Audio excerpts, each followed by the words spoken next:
Assalamualaikum sahabat tani, salam sejahtera dan selamat beraktivitas selalu untuk teman-teman sahabat tani dimanapun Anda berada ya. Jadi oke, seperti biasanya sahabat tani, sebelum kita lanjut ke videonya, saya selalu meminta dukungan untuk teman-teman sahabat tani untuk membantu saya menekan tombol like dan tombol subscribe-nya. Dan jangan lupa dinyalakan lonceng notifikasinya sahabat tani supaya Anda selalu mendapat pemberitahuan terbaru dari Silbik Bos Channel mengenai tentang seputaran pertanian.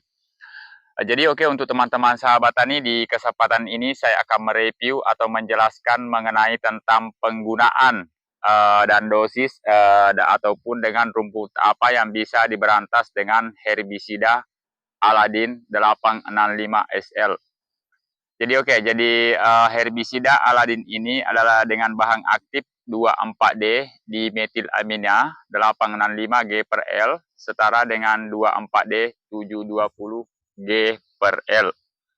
Jadi oke, jadi herbisida ini adalah herbisida sistemik purna tumbuh untuk mengendalikan gulma berdaun lebar, terus sejenis teki-tekian ataupun gulma lainnya sahabat tani ya. Jadi kita akan lihat di belakangnya ini. Jadi untuk tanaman karet dia gulma berdaun lebar, teki.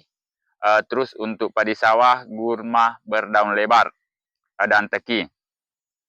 Jadi contohnya gulma daun lebar sahabat tani seperti Lagondra, termasuk gulma daun lebar. Terus dia eceng bisa juga termasuk gulma daun lebar. Dan terus sasaran utama dari herbisida Aladin ini adalah sejenis rumput teki. Karena teki-tekian itu sahabat tani ada beberapa jenis. Yang penting termasuk dia rumput teki, apakah dia jarung-carung, lampu-lampu, dan jaka-jaka sahabat tani ya. Jadi oke. Jadi untuk mengenai dengan penggunaan herbisida Aladin ini, jadi ini sejenis 24D. Cuma nama saja yang beda sahabat tani dan kandungan. Kalau dia bahan aktif sama dengan 24D karena banyak sekali jenisnya sekarang racun sejenis dengan bahan aktif 24D. Jadi oke. Jadi untuk mengenai penggunaan dari herbisida Aladin ini, itu bisa digunakan untuk tanam pindah ataupun tabela. Jadi kalau untuk tabela 1 minggu atau 10 hari, bisa kita gunakan dosis Aladin ini 50 sampai 60 ml per tangki 16 liter. Jadi untuk tergantung juga sahabat tani untuk umur tabela, misalnya rumputnya dia sudah besar, umur tabela kurang lebih 1 bulan atau misalnya tanam pindah, bisa kita gunakan dosis 80 sampai 100 ml per tangki 16 liter. Jadi kalau misalnya umurnya di atas 20 atau 30 hari, kurang lebih 20 hari misalnya umur tanamannya, itu tidak jadi masalah kita gunakan dosis 80 sampai 100 sahabat tani ya. Tetapi kalau untuk umur tabelanya atau tanam pindahnya masih muda atau masih kisaran umur 7 hari setelah tabela atau tebar langsung atau guguk sahabat tani, cukup kita gunakan 50 sampai 60 ml per tangki. Jadi itu untuk mengenai dengan Aladin ini, diusahakan sawah dalam keadaan kering. Jadi tidak ada genangan air sahabat tani untuk penggunaan Aladin ini karena dia adalah sistemik purna tumbuh. Oke. Terus untuk masalah penggenangan airnya sahabat tani, jadi misalnya kalau kita semprot dengan Aladin di pagi hari ini, 1 kali 24 jam bisa kita genangi air.